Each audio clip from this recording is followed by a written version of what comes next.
بسم اللہ الرحمن الرحیم۔ السلام علیکم دوستو، میں فیصل شہزاد آپ کے سامنے حاضر خدمت۔ دوستو، آج ہم جس کہانی پر، جس افسانے پر بات کرنے جا رہے ہیں اس کا نام ہے جامن کا پیڑ۔ یہ افسانہ کرشن چندر جی کا لکھا ہوا افسانہ ہے جو کہ دیوناگری رسم الخط میں ہے۔ اس کو میں نے اردو میں ترجمہ کرتے ہوئے آپ کے سامنے پیش کرنا ہے۔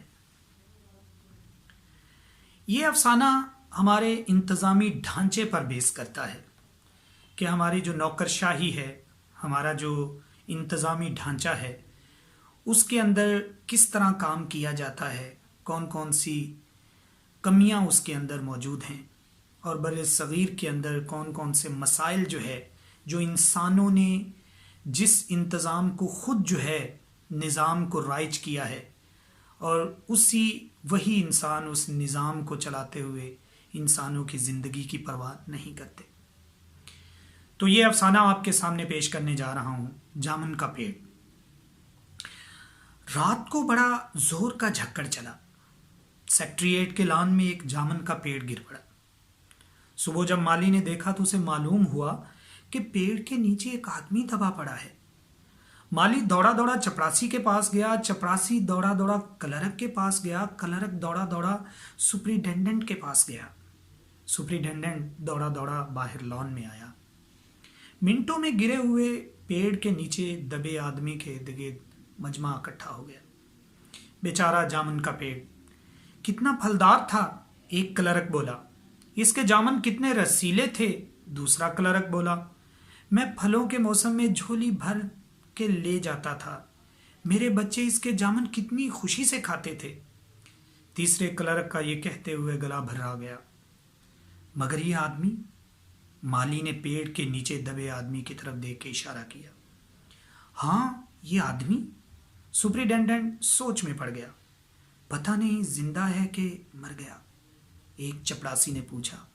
مر گیا ہوگا، اتنا بھاری تنا جس کے پیٹ پر گرے وہ بچ کیسے سکتا ہے؟ دوسرا چپراسی بولا۔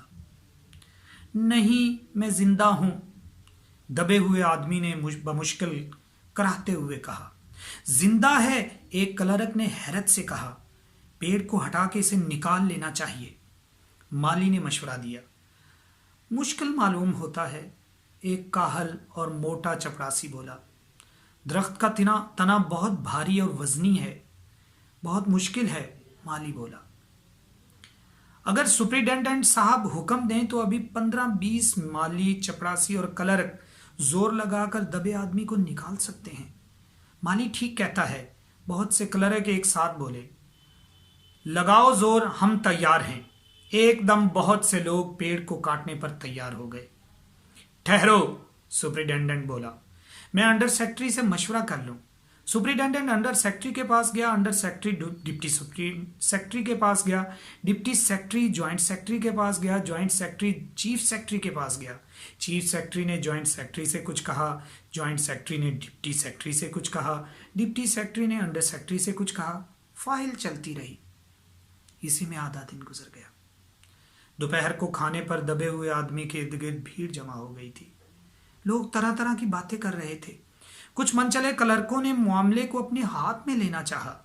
وہ حکومت کے فیصلے کا انتظار کیے بغیر پیڑ کو خود سے ہٹانے کی تیاری کر رہے تھے کہ اتنے میں سپریٹینڈنٹ فائل لیے بھاگا بھاگا آیا۔ بولا، ہم لوگ خود سے اس درخت کو یہاں سے نہیں ہٹا سکتے، ہم لوگ تجارت کے کارکن ہیں اور یہ پیڑ کا معاملہ ہے۔ یہ پیڑ محکمہ زراعت کے تحت آتا ہے، اس لیے میں اس فائل کو ارجنٹ مار کر کے محکمہ زراعت کو بھیج رہا ہوں، وہاں سے جواب آتے ہی اس کو ہٹوا دیا جائے گا۔ دوسرے دن محکمہ زراعت سے جواب آیا کہ پیڑ ہٹانے کی ذمہ داری تو محکمہ تجارت ہی کی بنتی ہے۔ یہ جواب پڑھ کر محکمہ تجارت کو غصہ آ گیا۔ انہوں نے فوراً لکھا، پیڑوں کو ہٹانے یا نہ ہٹانے کی ذمہ داری محکمہ زراعت کی ہے، محکمہ تجارت کا اس معاملے سے کوئی تعلق نہیں ہے۔ دوسرے دن بھی فائل چلتی رہی۔ شام کو جواب آ گیا، ہم اس معاملے کو محکمہ ہارٹی کلچر کے سپرد کر رہے ہیں، کیونکہ یہ پھلدار درخت کا معاملہ ہے اور محکمہ زراعت صرف اناج اور کھیتی باڑی کے فیصلے کا حق رکھتا ہے۔ جامن کا پیڑ ایک پھلدار شجر ہے، اس لیے درخت ہارٹی کلچر کے زیر سایہ آتے ہیں۔ رات کو مالی نے دبے ہوئے آدمی کو دال چاول کھلائے، حالانکہ لان کے چاروں طرف پولیس کا پہرا تھا کہ کہیں لوگ قانون کو اپنے ہاتھ میں لے کر پیڑ کو خود سے ہٹوانے کی کوشش نہ کریں۔ مگر ایک سپاہی کو رحم آیا، اس نے مالی کو دبے ہوئے آدمی کو کھانا کھلانے کی اجازت دے دی۔ مالی نے دبے ہوئے آدمی سے کہا، تمہاری فائل چل رہی ہے، امید ہے کل تک فیصلہ ہو جائے گا۔ دبا ہوا آدمی کچھ نہ بولا۔ مالی نے درخت کے تنے کو غور سے دیکھا، کہا، اچھا ہے تنا تمہارے کوہلے پر نہیں گرا، اگر کمر پر گرتا تو ریڑھ کی ہڈی ٹوٹ جاتی۔ دبا ہوا آدمی پھر بھی کچھ نہ بولا۔ مالی نے پھر کہا، تمہارا یہاں کوئی وارث ہو تو مجھے اس کا اتا پتہ بتاؤ، میں اسے خبر دینے کی کوشش کروں گا۔ میں لاوارث ہوں، دبے ہوئے آدمی نے بڑی مشکل سے کہا۔ مالی افسوس ظاہر کرتا ہوا وہاں سے ہٹ گیا۔ تیسرے دن ہارٹی کلچر ڈپارٹمنٹ سے جواب آیا، بڑا کڑا اور طنز آمیز جواب تھا۔ ہارٹی کلچر ڈپارٹمنٹ کا سیکرٹری ثقافتی مزاج کا آدمی معلوم ہوتا تھا۔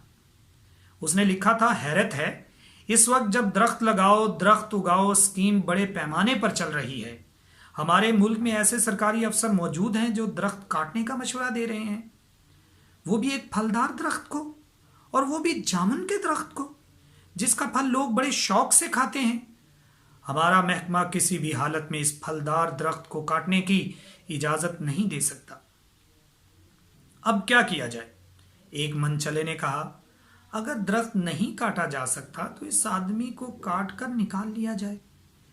یہ دیکھیے، اس آدمی نے اشارے سے بتایا، اگر اس آدمی کو بیچ میں سے یعنی دھڑ کی جگہ سے کاٹا جائے تو آدھا آدمی ادھر سے نکل جائے اور آدھا آدمی ادھر سے باہر آ جائے گا اور درخت وہیں کا وہیں رہے گا۔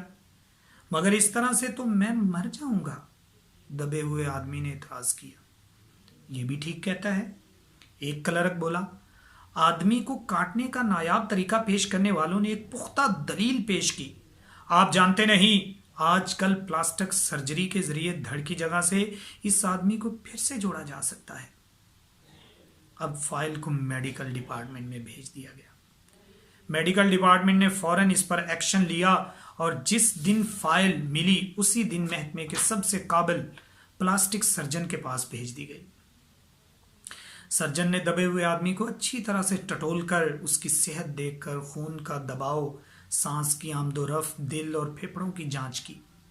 رپورٹ بھیجی گئی کہ اس آدمی کے پلاسٹک سرجری تو ہو سکتی ہے اور آپریشن کامیاب بھی ہو جائے گا، مگر آدمی مر جائے گا، لہٰذا یہ تجویز بھی رد کر دی گئی۔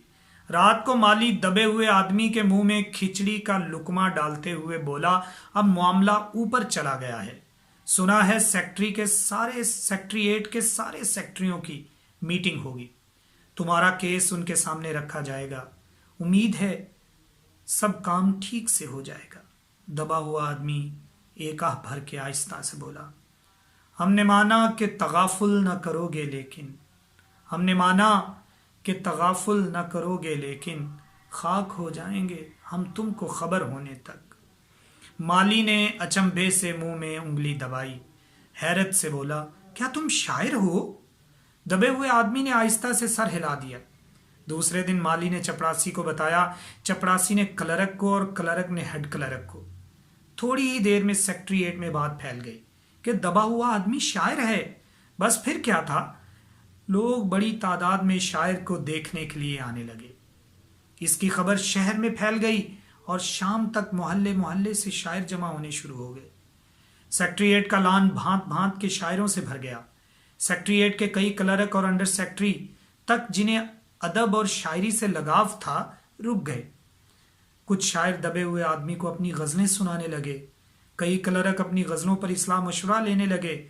جب یہ پتا چلا کہ دبا ہوا آدمی شاعر ہے تو سیکٹریوں کی کمیٹی نے فیصلہ دیا، کیونکہ دبا ہوا آدمی ایک شاعر ہے، لہٰذا اس کی فائل کا تعلق نہ محکمہ زراعت سے ہے نہ محکمہ ہارٹی کلچر سے، بلکہ صرف کلچرل ڈپارٹمنٹ سے ہے۔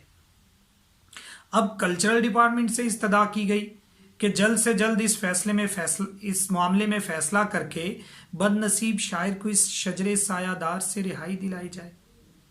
فائل کلچرل ڈپارٹمنٹ کے مختلف محکموں سے گزرتی ہوئی ادبی اکیڈمی کے سیکرٹری کے پاس پہنچ گئی۔ بیچارہ سیکرٹری اسی وقت اپنی گاڑی پر سوار ہو کر سیکریٹریٹ پہنچا اور دبے ہوئے آدمی سے انٹرویو لینے لگا۔ تم شاعر ہو؟ اس نے پوچھا۔ جی ہاں، دبے ہوئے آدمی نے جواب دیا۔ کیا تخلص کرتے ہو؟ اوس۔ اوس؟ سیکرٹری زور سے چلایا۔ کیا تم وہی ہو جس کا مجموعہ کلام اوس کے پھول حال ہی میں شائع ہوا ہے؟ دبے ہوئے شاعر نے اس بات پر سر ہلا دیا۔ کیا تم ہماری اکیڈمی کے رکن ہو؟ سیکرٹری نے پوچھا۔ نہیں۔ حیرت ہے، سیکرٹری زور سے چیخا۔ اتنا بڑا شاعر، اوس کے پھول کا مصنف، ہماری اکیڈمی کا رکن نہیں؟ اف اف، کیسی غلطی ہو گئی ہم سے۔ اتنا بڑا شاعر کیسے گمنامی کے اندھیرے میں دبا پڑا ہے؟ گمنامی کے اندھیرے میں نہیں، ایک درخت کے نیچے دبا پڑا ہے۔ شاعر نے کہا، بھگوان کے لیے مجھے اس پیڑ کے نیچے سے نکالیے۔ ارے ابھی بندوبست کرتا ہوں، سیکرٹری فوراً بولا، اور فوراً جا کر اس نے اپنے محکمے میں رپورٹ پیش کی۔ دوسرے دن سیکرٹری بھاگا بھاگا شاعر کے پاس آیا اور بولا، مبارک ہو، مٹھائی کھلاؤ، ہماری سرکاری اکیڈمی میں نے تمہیں اپنی مرکزی کمیٹی کا رکن چن لیا ہے، یہ لو پروانہ انتخاب۔ ارے مجھے اس درخت کے نیچے سے تو نکالو، دبے ہوئے آدمی نے کراہ کر کہا۔ اس کی سانس بڑی مشکل سے چل رہی تھی۔ اس کی آنکھوں سے معلوم ہوتا تھا کہ وہ شدید تکلیف میں ہے۔ یہ ہم نہیں کر سکتے، سیکرٹری نے کہا۔ جو ہم کر سکتے تھے وہ ہم نے کر دیا، بلکہ ہم تو یہاں تک کر سکتے ہیں کہ اگر تم مر جاؤ تو تمہاری بیوی کو وظیفہ دلا سکتے ہیں۔ اگر تم درخواست دو تو یہ کام ابھی کر سکتے ہیں۔ میں ابھی زندہ ہوں۔ شاعر رک رک کر بولا، مجھے زندہ رکھو۔ مصیبت یہ ہے کہ سرکاری اکیڈمی کا سیکرٹری ہاتھ ملتے ہوئے بولا، ہمارا محکمہ صرف کلچرل سے متعلق ہے، اس لیے ہمارے ڈپارٹمنٹ سے فورسٹ ڈپارٹمنٹ کو لکھ دیا ہے کہ ارجنٹ لکھا ہے۔